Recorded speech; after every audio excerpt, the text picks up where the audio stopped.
Welcome back to the Great Futures Forward. I'm your host, Ameer Washington, here at Boys and Girls Club in Newark. We have a very, very special guest.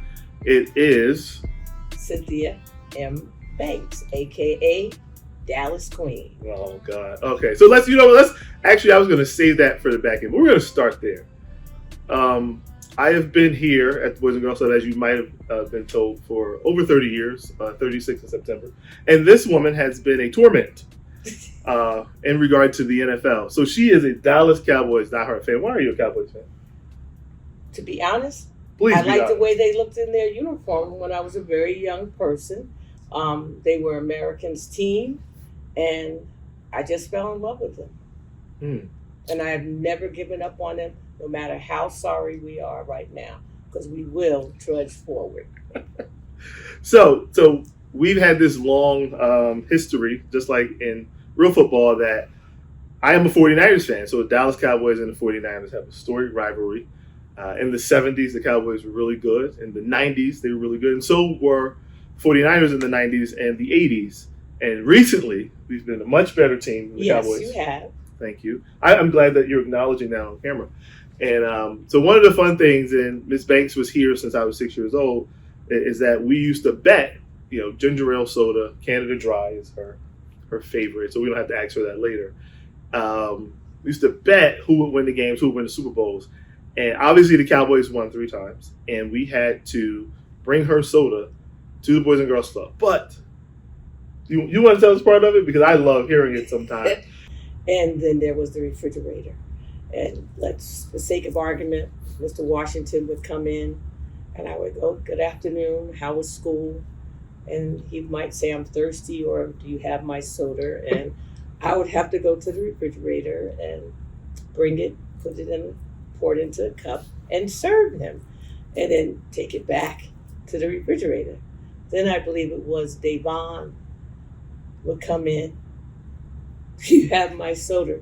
So this went on. As soon as I put one in the refrigerator, the other one would come in. And I couldn't say anything. I couldn't put them out. I had to serve them. And this went on for a week. And, but I will prevail. Right now, I have to be humble. He takes great pride in stressing me out. And I say to him, until 5 o'clock, you're my boss. After 5 o'clock, you become my child again, and it's on. But he likes to sneak out 10 minutes to 5, or he will be gone because I'll forget and I'll be doing something. But it's a great rivalry. It's called executive privilege. It's called until 5 o'clock. And he, tries to get everybody in the office to side with him, but it doesn't always work out that way. But it's fun because you work hard, you play hard, and it just puts balance in what it is that you're doing. And it shows to people that he's a person. He's not a machine, and that you can talk to him, and he has a sense of humor. And to get people to work well, they have to have somebody at the top that's easy to talk with, but yet business savvy. Well, this isn't about me. This is about you.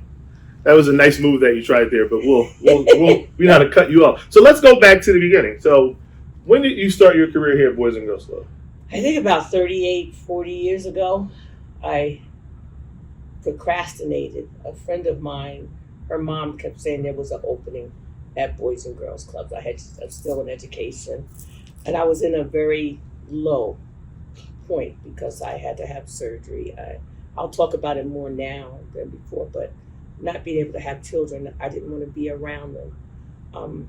I felt cheated, and Gail's mom kept saying, "They have an opening at Boys and Girls Club, you should go." And I finally, to appease her, I went. Barbara Bell Coleman was the CEO at the time, and we were at the Broadway facility, and there was a boiler problem or what have you. And it was like, "Can you come back again?" So I said, "Okay, we'll reschedule." That happened about 3 times. The third time I interviewed, and I was sitting on a couch like this. Miss Corin, who was the program director at the time, wouldn't interview me because she knew me from being in education. And Barbara and them had asked me a question, her and Lainey James, and I said, you won't know how good I am unless you give me the job. And I got quiet because I also had worked for IBM. I was a sales representative. And there was saying, was he who speaks first loses. That's right. So I just sat back with my arm up, and I don't know what was going through their mind, but long story short, their comment was, well, you're going to have to meet Mr. Jones. They're the trustees, and then they were the advisory board at the Central Board Unit. So we set up that appointment. I met with Mr. Jones, and Ike Thomas was also on the advisory board at the Central Board Unit. And Jazz asked me a few questions. What would you do if the alarm went off at 2 o'clock in the morning? I said, you get up and come to work and do whatever you have to do. He says, oh, I said, if I needed, I'd call you. So I got the job, and I've been here ever since. And then I came not so long after that. But let me dig into that question a little bit. So you were avoiding this place to, keep away from the hurt and the trauma that you were suffering because of what you couldn't do, and which is something you probably wanted, which is to have children. What has this place given you? Having come and then worked here for such a long period of time, right? Having essentially a long career. It's given me what I desired to have. I just don't have to take them home with me. But in the same token, I have a lot of nieces, nephews, godkids. But the man above had something bigger in mind for me, because I thought about it and I was like, I wanted my own children. And I think about it as I've gotten older, who's going to help me as I progress in age. And you think about that as things start happening with your body and everything. And I think the biggest gift that I could get without having my own is the gift of the parents entrusting you, Felix, Shawar, DeQuandra, Maurice, Kalia, oh gosh, so many, Mesa, Samaya, Jihad, who's your brother. And what was interesting, Jihad was my favorite for whatever reason. I know, I've continued to hear this far too often. But, it's probably because I'm a 49ers fan. And the 49ers' last 5 years or so, that's so much better than the Cowboys. But anyway. It's just the fact that parents, Miss Conyers, she had 6 youngsters that she had adopted. And every one of them walked through the doors of Boys and Girls Club and became members. The parents, because you have to feel comfortable where your youngsters are and who's going to be taking care of them.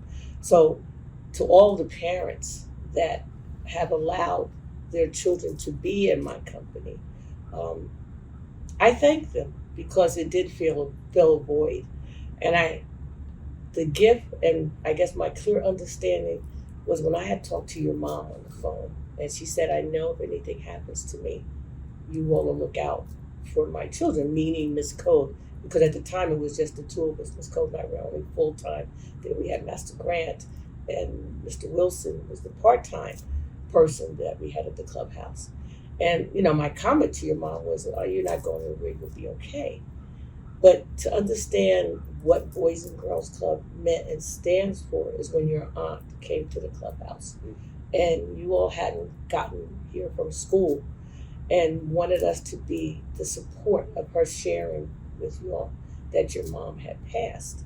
And I took that very serious, to making sure that we did what we needed to do with you and your siblings.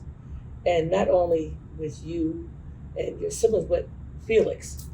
That's, he's one of my oldest youngsters that was here. And you always beat me up because he You sure you want to tell her, or you want me to tell her? Well, you're not going to tell I'm going to tell it in all honesty, because I feel very slighted and, just underappreciated and, cheap. I got the cheap side. So I'm going to tell part of it. And then you can tell why he got the video games. But I want to let everyone know that I was taken around to share, what was important to me about Boys and Girls Club and why it was a great place to go. And I was put into a suit and tie or a bow tie and a shirt, much like this. and I looked quite dapper then. I had all of my hair. And, at the end of the night, I would get fed a meal, and it was fantastic. It tastes great. It was chicken and mashed potatoes and vegetables and things every time. And then 20 years or so later, I learned that this guy, Felix Rouse, was getting video games for $60. So you can tell him why you. Because Felix was the youth of the year at the time, and he wasn't someone that liked talking. And now you can't get him to be quiet. That's the truth. But he was going to the gunnery, and he was doing everything. The youth of the year program is, I won't use the term elitist, but it's our top youngsters, and they compete competitively. And he made it to the Nationals, which was in Washington, D.C. We got to meet the father president at the time, Bush, and they met with the congressional people. They had a congressional breakfast and things of that nature. And when there were four, he was one of the four, and he ended up not winning because he wasn't going to college. And that's when I said, this is not the way they should do this. But anyway, he became the representative filling in for the youth of the year. And he didn't want to do the talking engagement. He didn't want to get pulled out of school. And I knew that he liked Genesis. I said, I'll get you a cartridge. I also said, you're going to learn how to speak in front of people. You're going to become comfortable and talking with people. And it worked for a while. But he got to the point where, yeah, I'm going to get a cartridge, but I really don't feel like talking. But I would convince him. And so he got the cartridges. Mr. Washington, as he said, got chicken. I would call his mom and say, I need wash, I need Mesa, just, put a tire on them. But they got to, he likes to talk. He speaks very well. So I think that they both should pay me, to be honest. Ooh. Oh, good Lord. Let me get my wallet. So I want to dig into something a little bit, because I think a lot of kids like Felix. I call him Rouse because he was a staff person here when I was a kid. And, we have this weird thing where, if you meet someone as a kid, you don't call them by their first name ever. So this is Banks to me. I only refer to her as Cynthia when I'm talking to other people who know her as Cynthia. But what does Boys and Girls Club do? Or what's the power of Boys and Girls Club? You take a kid who doesn't want to do something. They don't see the value in a particular thing, but because it's worth it for them. Like, what is the secret sauce of getting them to understand that? How does Boys and Girls Club, at that time and all the way through today, like, what do we do that makes that happen? We make a child feel comfortable. We don't judge. We talk to them. When I meet a youngster, I always want to know, what do you like? Why are you here? Someone will say, well, my mother's making me come. I said, well, do me a favor. Give it a try. Be open, be honest. And we kind of bet sandwiches. With the little ones, I would bet sandwiches. Or either I would find one of our members and have them partner up with a new person to make that person feel comfortable. And I would say, you're responsible for Jane or for Kalia or for Robert. You have to take them every place that you go. And at the end of the day, let's see how you made out. And parents will come and get their children, and the kids are not ready to go. So that means we've accomplished what we set out. We become aunt, we become uncle, we become grandma, whatever role we need to play, we did that, and we're that for the youngsters. Because I always tell people, leave your baggage, my baggage, your baggage outside, because we don't know what the youngsters have dealt with all day. We might be the only person that might say, how was your day? What did you do in school today? What do you like? What do you want to do? And that kid might have been getting fussed at all day at school. So they come here, they say, this is my home, away from home. We have other organizations where they are a member and they attend, but they don't think of us. We're a community because we embrace the parents as well. Before COVID, we had a lot of parent engagement. Back in the day, we would have fun Fridays, potluck Fridays, have the parents come in, and if their child was in the second grade, they sat with that child on Friday, and whatever activity that child attended, the parent did that. So the parents were involved. We used to have parents run the games room. I can remember by backtrack when Ready started, rigorous educational assistance for deserving youth. I promised to do my best to be the best. I'm doing all that I can to say that I'm ready and on my way. And it started at our Broadway facility. Barbara Bell, Laini, and Ray Chambers. And I would watch the parents, and they would be sitting on the side. And I'm like, if I could get those parents over to the clubhouse, I could have this, that, and the other. So when they moved the program, the second phase to the clubhouse, my parents didn't sit on the sideline. They helped with homework time. They did games room activities. They did smart girls. Not to say they weren't being utilized at Broadway, but my mindset was a little bit different because each clubhouse had a different person and their focus was different. They might have accomplished things, but I was a professional beggar.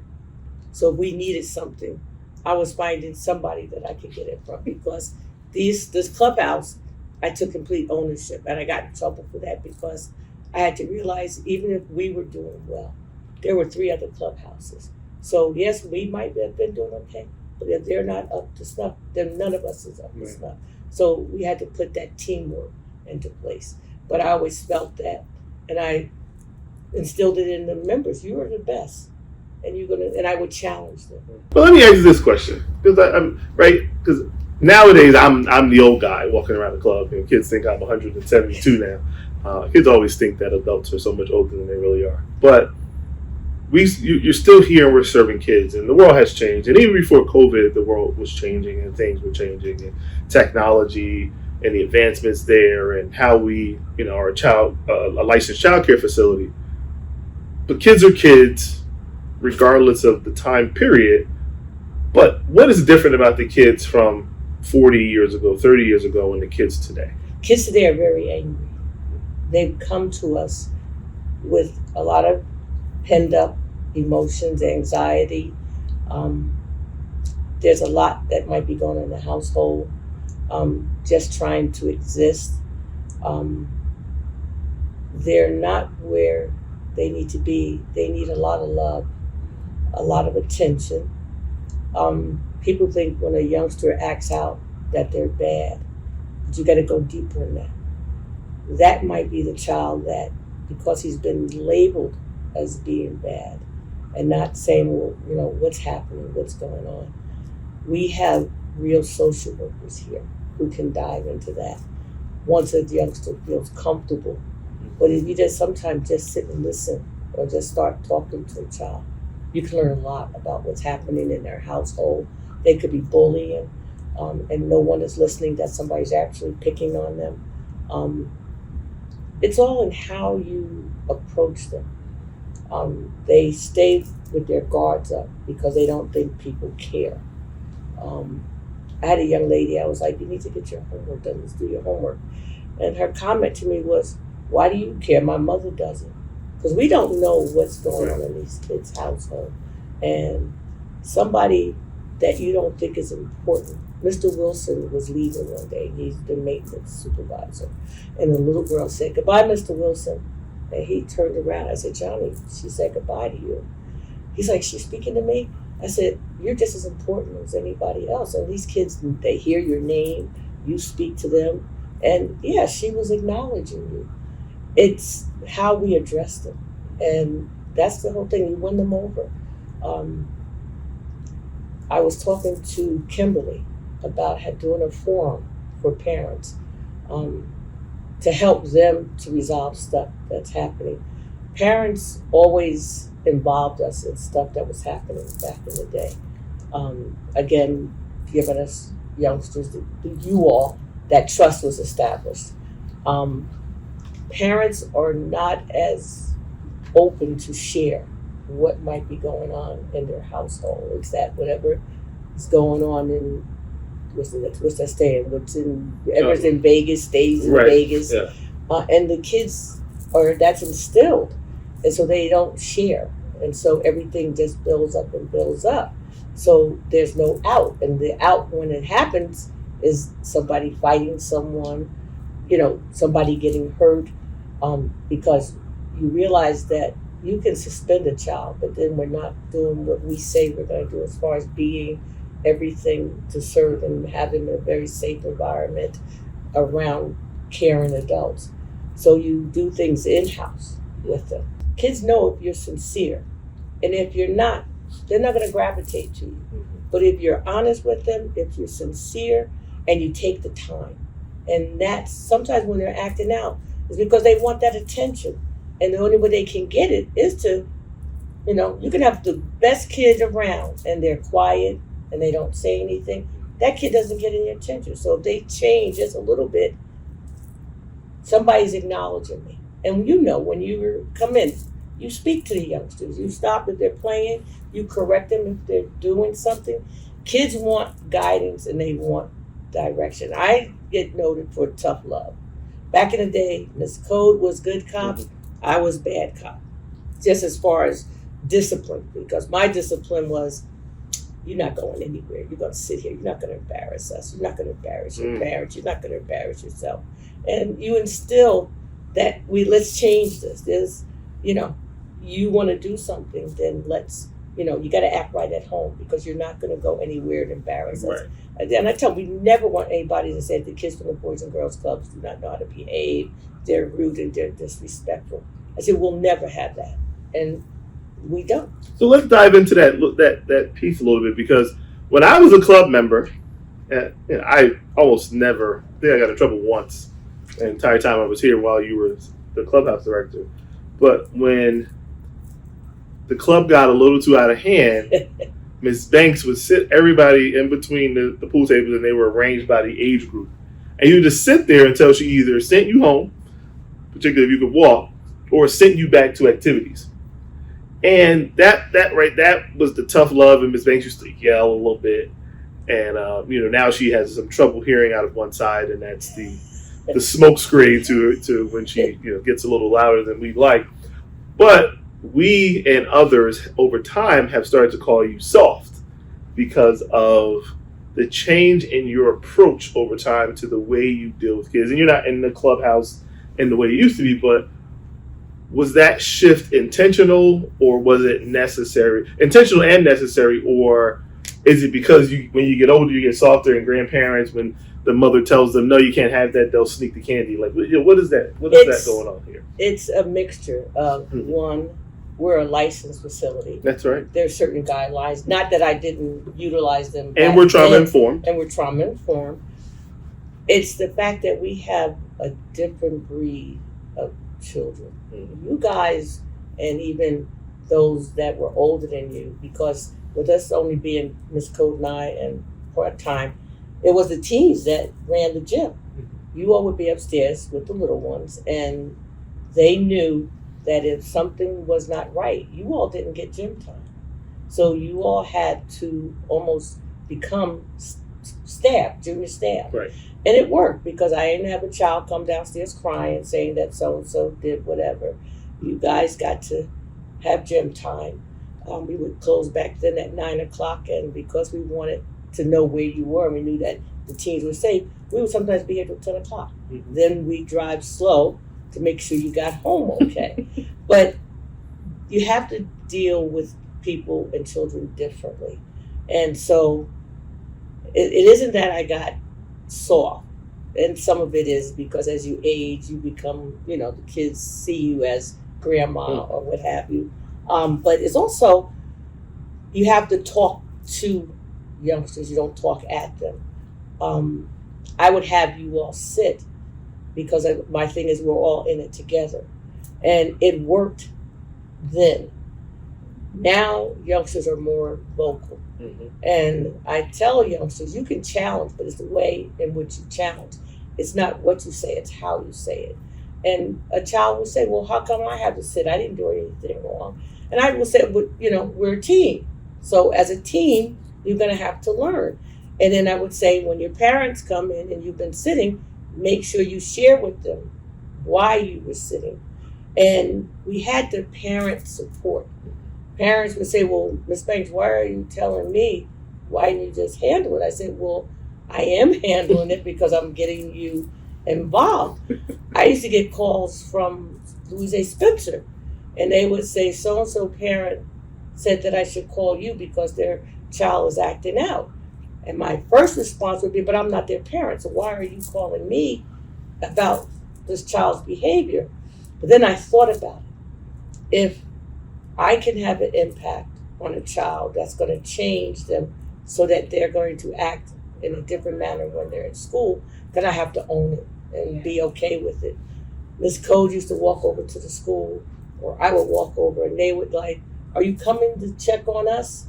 Again, we were empowering youngsters when we didn't even talk about empowerment, but they want you to go to their class. They want you to talk to their teacher. But if the teacher would come over and share with us what was happening with the different youngsters. So you become soft. I realized I had to change because the world's changing. So it wasn't it's still that tough love, but it's done in a manner that's a little bit softer. Because I could look at a child, and sometimes I think they would like yell at me, please, don't look at me. But you get the message across, and it's from a place of caring.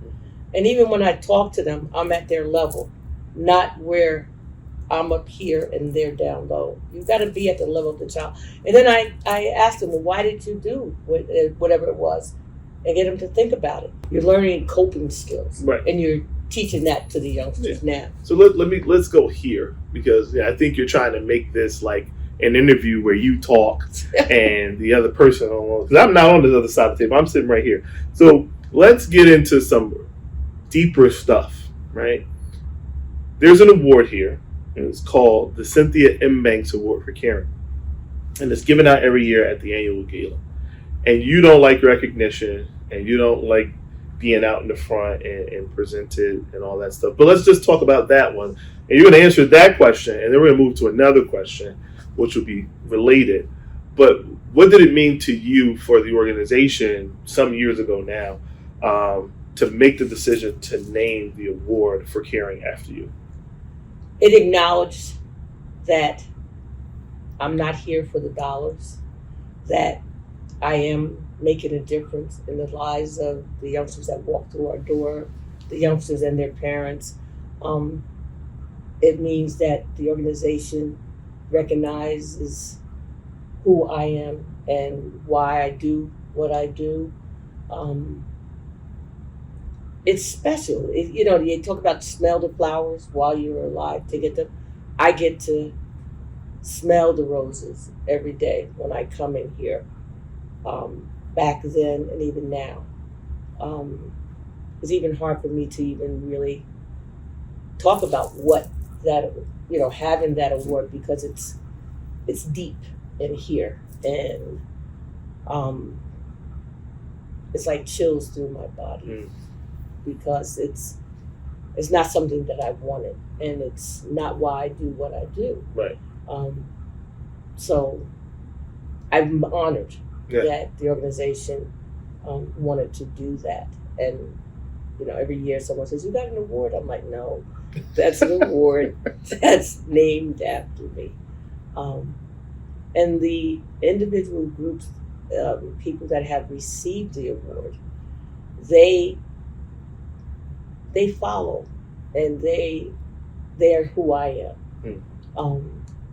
So that makes it even special. They're not just saying, just an award, and that's that. They understand what it means to me being here, and they follow suit with me.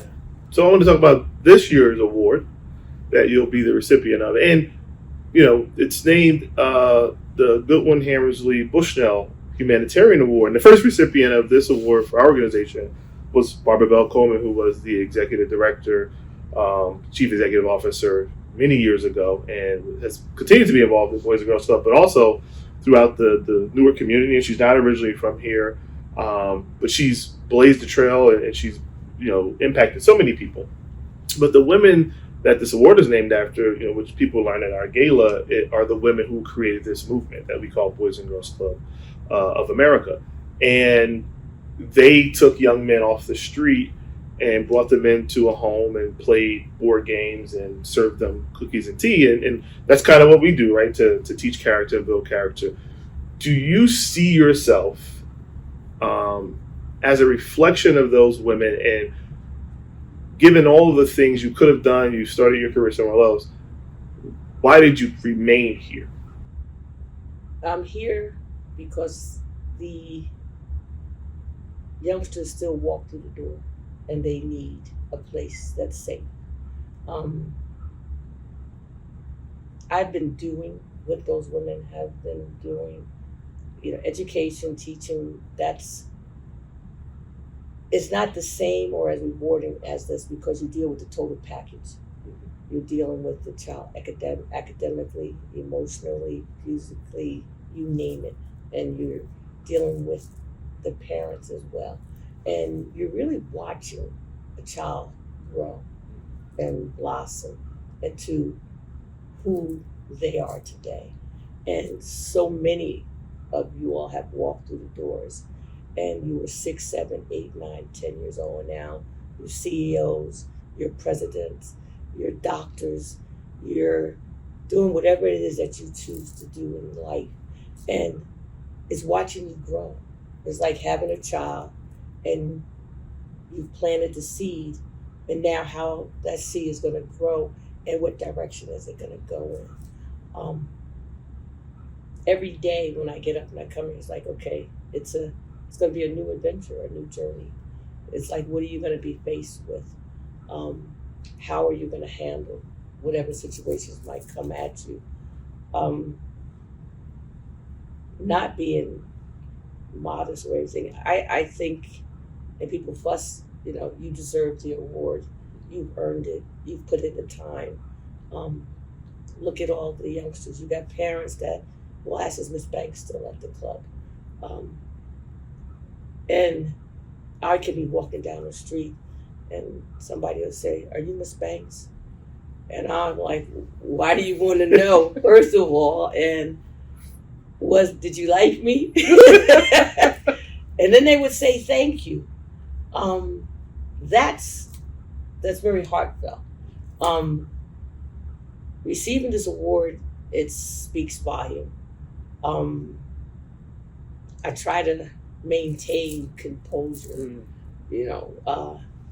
this feeling side, because it's special, because it means that there's so many youngsters that I've had under my wing that have come up under me and that are still with me. So as far as the women that brought them in to play games, we get them in here with football, basketball, whatever, but we do more than that. And it's watching all of you all blossom into who you are today. If you had a magic wand and you could change one thing in the city of Newark or the Boys and Girls Club, wherever it is, to improve the lives of those in the city who need the most help, what is the thing you would do if you could change it tomorrow, just with the flick of a wand? Stop the violence. We're losing too many young people.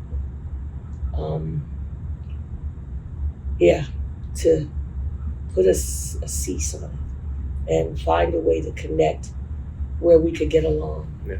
And let it not be judged on anything, just people being and acceptance. We were talking about that this morning. We're losing a lot of young people to fire, to abuse, to neglect, to just heal people so that they can function. It's a thing that this city's dealt with for a long time, and the numbers are significantly down comparatively to where they were before, but they still exist. And so, what do you think today that Newark's doing well, or Boys and Girls Club of Newark is doing well, that it wasn't doing 10, 15, 20, 30 years ago? We have more staff. We have, as I mentioned earlier, our social workers, the mentoring, the trauma-informed.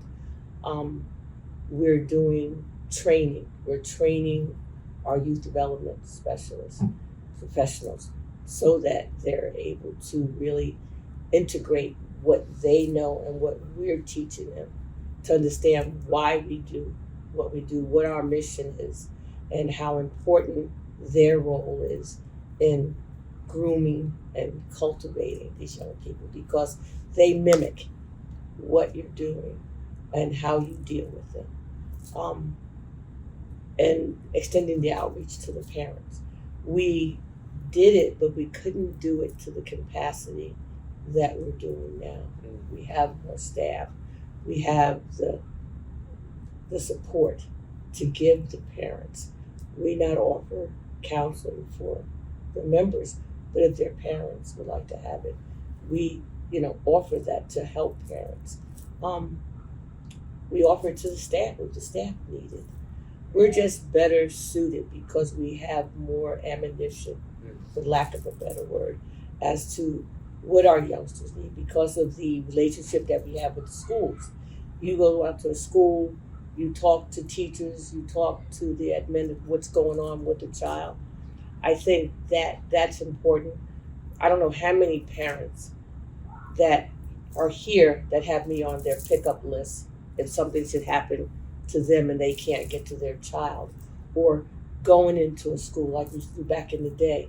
Kids see you in their school, they're like, wow, you care about me. It's having an open door policy where someone is open and honest and they can talk to if something's going on. If I do something wrong, there's somebody they can go to talk about how we can And who's that? redirection. Who's that what? Who's that they can go to if you do something wrong? Oh, up until 5 o'clock. They can come, they can go to you. I work past 5 o'clock sometimes, so I always say that while we're here, this is work, even though it's still home. But I do want to ask an interesting question that I've made probably a very morbid joke far too many times than I should, and I'm not gonna make it on You camera. can do it because my nephew, he's made a statement as well. So you may. Okay, so we'll have some fun, and we'll start our fun segment that we always do with our guests. But my joke is, so do you mind if I tell people how old you're gonna be in a couple months? Well, I do it, so yeah. Oh, go ahead. Yeah. All right. I'm gonna be 74. 74 years old. Right? 74 years young. 74 years young. And, and I didn't even know that, you weren't that much older than my mother because, the kids, when you just see an older person, it's like, she's got to be 55 because she acts like my grandmother. But she was like, right next to my mother, a little 6 years older than my mother. But anyway, so the joke that I always make is I say, hey, she's been talking about this, so I'll give you a little bit of my history. So I started here in 1989. Started working here when I was 15, and then I've been here forever. And then, I was going about different jobs and roles in the organization. And then I finally landed back here at my home club, Central Ward, where our headquarters are now. And when I got into the administrative office, as we call it, she's like, oh, I'm getting close to the end. That was in 2016. That was about a decade ago. And then, a few years after that, I became the CEO, and she said, now today I just want to make sure that you're comfortable and things are going well, and then I'm going to retire. And then COVID happened, and she stayed through all of that. And COVID is now pretty much over. It's an endemic now. It's no longer a pandemic. And she's still here. And then what was shocking is about 2 years ago, Ms. Banks went to 3 days a week. And I was shocked. I said, are you sure? She said, yeah, I'm holding on too tight, and I love the place too much, and I can't see certain things happen and not say something, and I'm not supposed to. So I'm going to go, and I'm going to allow somebody else to be able to get some more money and progress in their career. And we were able to hire our training and development coordinator internally and bring that person up because, she's only working 3 days a week. But sometimes she's up here 3 days a week, 5 days a week. So I read this book recently, and I can't remember the name right now, but it's about longevity and living a healthy life, well into your 80s, 90s, and, maybe even to a century. And so you're well past the age where you could have retired and, taken Social Security and 3 days a week. And she had, quipped that she would be going down to 2 or maybe even 1, but it hasn't happened. And my joke is, to make a long story short, is that, she's going to be 90 something years old, like Queen Elizabeth, hanging on by a thread. And we're going to walk in here one day and she's going to be leaning over at the front desk. And we're going to push her over and say, Miss Banks, she's going to fall over because she's going to have passed away here at Boys and Girls Club. But the question I have is, because I read this book and they say that there's no word in Japanese for retire because people see themselves doing something to contribute to society for as long as they live, and they're generally oftentimes no plan to retire. And there was a very famous sushi restaurant Jira, I believe that's the name of the person who built it, and he's still, working there. He's over 90 years old. I don't believe he's passed away yet. But do you see yourself retiring and, as people often say, sailing off into the sunset? That's interesting that you would say that, because I've been teasing some people. I say, okay, this event, the stars, I said, I could easily say, all the people that mean the world to me, that have come from Minnesota, my college roommate from Texas is coming up, my family, because they tease me, my nephew, and making in reference to about me peeling over in the club. One day they were saying, well, what do we do if something happens to you? And my nephew's comment was, bury her in the back of the club. That's where she is all the time. So it might seem morbid, but it's funny, because when they see that this is where you are, and they make joke of it, and I make joke of it. I don't, but in response to your question is, I'm down 2-3 days a week, been to Japan, been to Africa, been to Aruba. I'm going to be doing some cruise and stuff and everything. I'll never give up the Boys and Girls Club. Even if it means volunteering 1 day a week or something like that. But there are days that I'm like, I might want to rest a little bit longer. And I was saying that with everybody that's going to be at the event on May 1st, I said I could really surprise them and say, maybe the end of the year, I'm going to step out.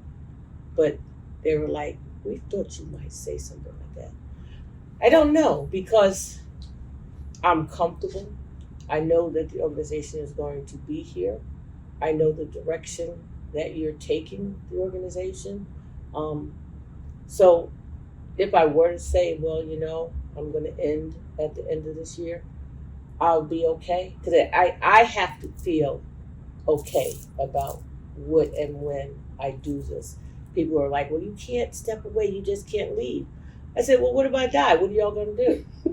It sounds harsh, but it's reality. And there's things that I want to do. It's just a matter of, how much longer. And I can say it's sooner than people think. I will tell everyone she dreaded this sit down for this podcast episode, but I thought it was important, because one of the things that's great about technology and the modern age is that you can record everything and you can save it and have it forever. And we have other recordings of Miss Cynthia M. Banks, but we want to make sure we have this one at the back end of her career. But she's probably not going to retire for another 15 years.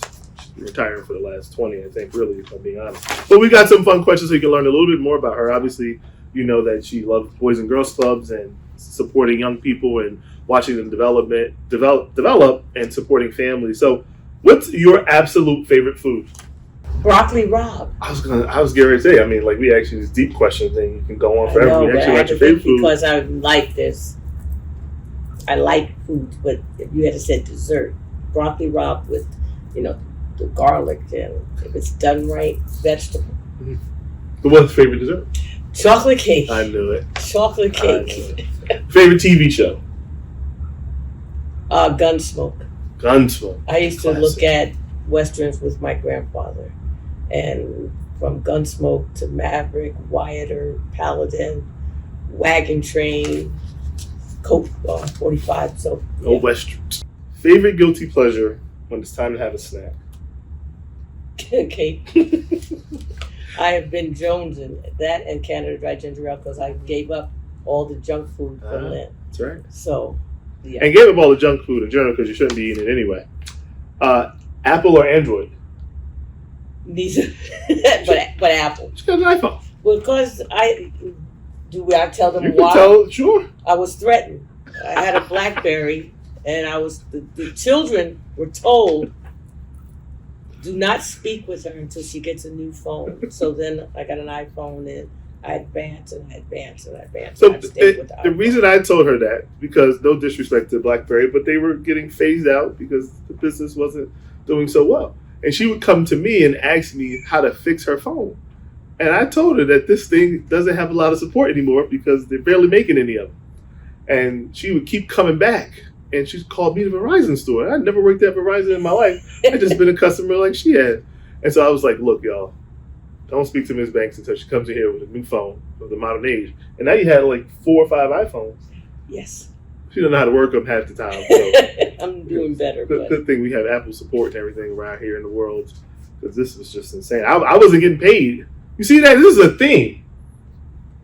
I didn't get video games. I didn't get the scholarship from the Ready program. You got a lot of love. Yeah, it's true. That's true. I can't. Pepsi or Coca-Cola? Canada Dry Ginger. If you had to pick one, there was no Pepsi. Canada Dry. All right. Yeah, you can't slip the question around. Favorite music genre, band, or artist? Jazz. Gospel. That's a tie. And my favorite artist is Yolanda Adams, Mahalia Jackson, and Legacy. Legacy. I've never heard of them. And then, Legacy does a little bit of everything. Huh? And then, but my favorite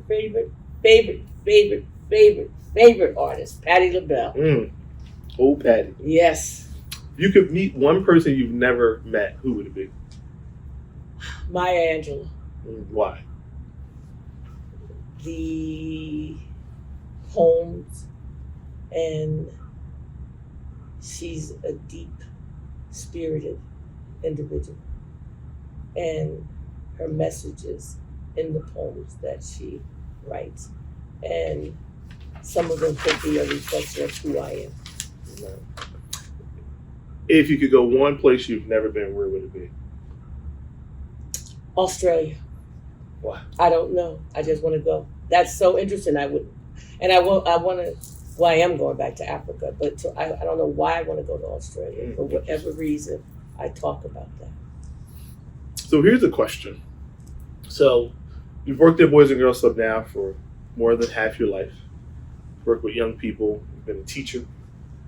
If you weren't in this field of youth service, being a teacher, what would you be doing for a living? I would probably be in the medical field, nursing. Again, back in high school, I thought I wanted to be a nurse. And I went to a nursing school because we had weekend retreats and things of that nature. The young lady I just stopped communicating with maybe 7 years ago. And they hooked us up, paired us up with a registered nurse. And I got to working, shadowing them in the ER and, going out into the hospital, the different rooms and stuff. And I realized I wasn't changing bedpans because they did that back then. 2, I knew that I could not be working where there were children, seeing the youngsters sick or expiring. I said, this is not for me because I don't know if I could handle that. But I like the medical field. It's interesting. So that's probably might be where and what I might have been doing. You're what we call a senior, an elder. You talked about a lot of, young people now being grandmothers or grandparents much sooner than they, typically would have. My grandmother was 60-something years old when I was a little kid, right? And so the wisdom and the experience that comes with that. What would you tell people today, knowing that one day you won't be here, that you could leave with them to help them make their lives better? Talk. If you have a problem, share it. There's somebody that can help you. Talk to your children. Know what they're doing. Know what's going on with them. Be open, honest to yourself. Put yourself around people that are going to help you to be the best that you can be. I'm going to say that I've been blessed because this woman has been a second mother to me. That is what many people don't get, is another mom after their mom passed away. And to spend more than half my life in your presence has been a blessing, and partially a football curse. But we will continue to that. So I'm glad that we were able to do this. I thank everyone for watching and tuning in. For those that know Cynthia Banks and are part of our Boys and Girls Club family, you'll hopefully be with us on May 1st and see her receive this award. She'll be the second recipient and among the most deserving as we continue to do this for many years to come. And I bid you adieu, but tell you again to hit the like button, subscribe, and you're not supposed to do that because I'm wrapping up the show. But since you're an elder, and it's even though it's not 5 o'clock, I'll let you. I thank you because I think that I have to thank Barbara Bell. She was the first recipient of the award, but I learned so much from her. So the foundation of what I do and why I do what I do here stems from the good, the bad, the trouble I would get into, but it was done with her out of love, and it taught me, it helped me along with all the other people in the background, the board of trustees, the advisory board, the parents. So, but I just want to do a special shout out to her, and it's an honor. Barbara Bell Coleman. Hey. Well, how long is it going to take? How long is it going to go? I'm sorry, this is what we do. I do have a sense of humor, as you mentioned. But again, thank you for tuning in, and we hope you've enjoyed this episode and many more to come. Bye-bye. See how easy that was?